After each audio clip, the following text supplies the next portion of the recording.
आजको यस भिडियोमा बताउनेछु तपाईँ आफ्नो मोबाइलको जीमेलको पासवर्ड कसरी चेन्ज गर्ने। तपाईँले राख्नु भएको त्यो पासवर्ड तपाईँले थाहा छैन, तर पनि तपाईँ आफ्नो मोबाइलको जीमेलको पासवर्ड धेरै सजिलोसँग चेन्ज गर्न सक्नुहुन्छ। त्यो चेन्ज गर्नको लागि आफ्नो मोबाइलको जीमेललाई ओपन गर्नु होला। ओपन गरेपछि यहाँ यस्तो इन्टरफेस आउँछ। यहाँ चाहिँ क्लिक गर्नु होला।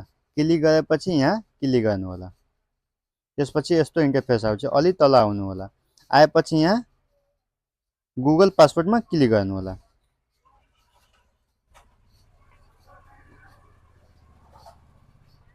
त्यसपछि आफ्नो मोबाइलको लक यहाँ राख्नु होला।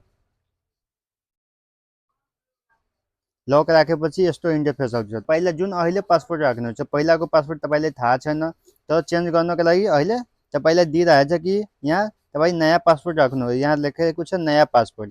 यहाँ जस्तै म आफ्नो नयाँ पासवर्ड यहाँ राख्दैछु। यसरी नै तपाईँ आफ्नो मोबाइलको नयाँ पासवर्ड यहाँ राख्नु होला। त्यसपछि यहाँ चेन्जको अप्सनमा क्लिक गरेपछि तपाईँको जुन पासवर्ड हुन्छ त्यो पासवर्ड यहाँ चेन्ज भइहाल्छ। यसरी नै तपाईँ आफ्नो मोबाइलको जीमेलको पासवर्ड चेन्ज गर्न सक्नुहुन्छ। Thank you.